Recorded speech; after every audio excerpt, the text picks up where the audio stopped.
22 अप्रैल को पहलगाम हमले के बाद भारत पाकिस्तान के बीच तनाव लगातार बढ़ता चला गया, तो वहीं तुर्की और अजरबैजान ने खुलकर पाकिस्तान का समर्थन उस दौरान किया।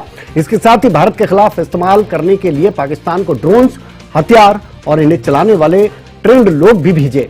इसके बाद देश भर में बायकॉट तुर्की और बायकॉट अजरबैजान शुरू हो गया। अब सवाल यह है कि इसका भारत के व्यापारियों पर क्या असर पड़ रहा है और क्या भारत के व्यापारी इस फैसले के साथ हैं या नहीं हैं। पानीपत की अगर बात की जाए तो हैंडलूम कारोबारी हैं, उनसे बातचीत की है हमारे संवाददाता ने। क्या कुछ सुनकर रिएक्शन है, सुनाते हैं आपको।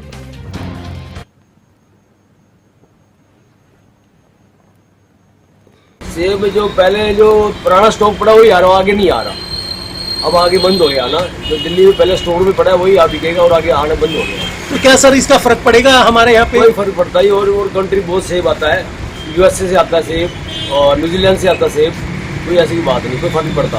इसके टर्की के साथ जो बिजनेस है, ये हमारा बिजनेस तो इंडिया से जो जाता है, जो मार्बल है वो आता है, या इम्पोर्ट्स के अंदर जो है हमारा फ्रूट्स आता है, मेजर फ़र्क तो उसमें पड़ेगा। लेकिन जो हमारी होम टेक्सटाइल की आइटमें हैं वो बिजनेस उसका है, उनके साथ है, लेकिन बहुत अच्छे वॉल्यूम के अंदर नहीं है। अगर हम पानीपत का एक अंदाज़ा लगाएं तो तकरीबन जो है 100-150 करोड़ का जो बिजनेस है वो है। उस बिजनेस पे तो 100% इफेक्ट पड़ेगा, और वो ऑर्डर अगर ऐसा हुआ तो ऑर्डर कैंसिल भी हो सकते हैं, और उसमें जो व्यापारियों को बहुत ज़बरदस्त नुकसान होगा। व्यापारी है बिल्कुल सरकार के साथ है, अल्टीमेटली जो हमारा जो सॉफ्ट कॉर्नर है हमारे भारत के साथ ही है। अगर वो उन्होंने पाकिस्तान हमारे दुश्मन का साथ दिया है तो हम लोगों को भी उसका जवाब देना भी चाहिए, और वो एक अच्छा है। लेकिन एक व्यापार के अंदर नुकसान होना एक अलग चीज़ है, लेकिन देश से बढ़ के तो कुछ भी नहीं है।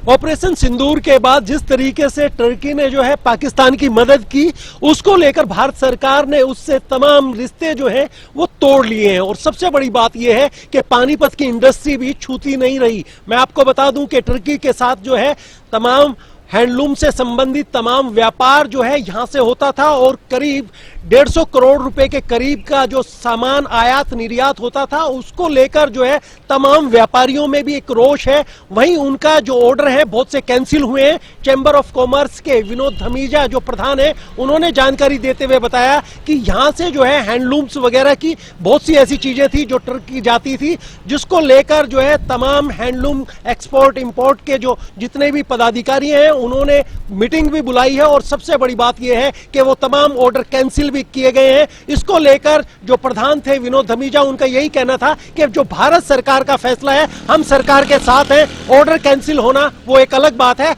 हम देश के साथ हैं और देश से बढ़कर कुछ नहीं है। लेकिन सबसे बड़ी बात यह भी है कि तुर्की से जिस तरीके से सेब निर्यात होता है और यहां से जो है हैंडलूम का सामान जाता है, तो उसको लेकर जो है बिल्कुल आप ये कह सकते हैं कि जो छोटे व्यापारी हैं उन पर जरूर मार पड़ी है। लेकिन कहीं ना कहीं इस तरीके का संदेश देना यह अपने आप में काबिले तारीफ है, जिसको लेकर आज हैंडलूम एसोसिएशन के प्रधानों ने आपस में एक मीटिंग भी की। जितेंद्र शर्मा, हरियाणा न्यूज, पानीपत।